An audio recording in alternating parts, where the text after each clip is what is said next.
Buenos días tengan ustedes. Vamos a proseguir con nuestras lecciones de Aymara. Aymara fácil para todos. Aymar aroha hasa yetecaña. Lección número 14. El verbo hakirinaka. ¿Qué cosa significa verbo? Verbo significa hakirinaka kuna iman utjata. Ese es el significado de la palabra verbo.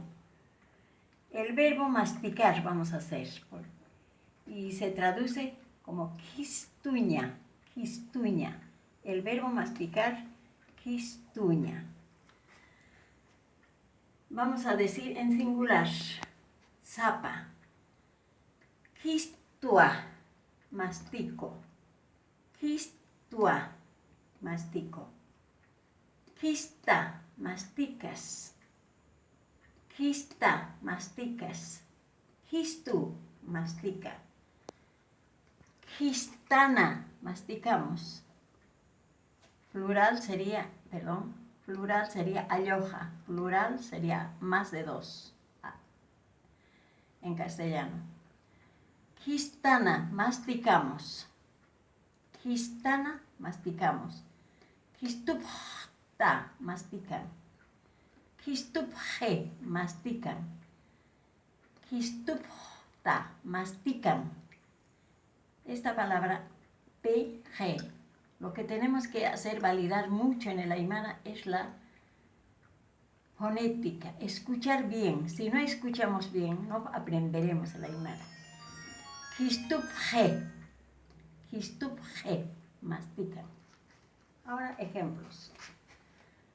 Hemos utilizado en las lecciones anteriores el pronombre. Estos son los pronombres yo, tú, él en castellano. Ahora vamos a escribir con estos pronombres. Nayaja kistua en singular. Nayaja kistua, yo mastico. Humaja kista, tú masticas. Hupaja kistu, él o ella mastica.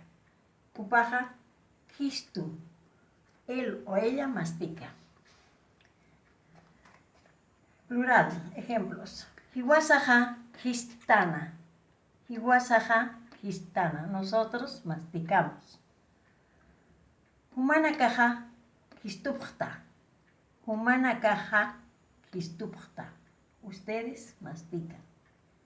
Hupanakaja, kistupje. Hupanakaja, kistupje. Él o ellas mastican. Hupanakaja kistupje, je.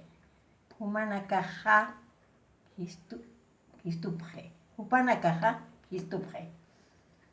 Hemos agregado también otro ejemplo. La caninakaja, o sea, ¿quiénes mastican? La caninakaja kistupje.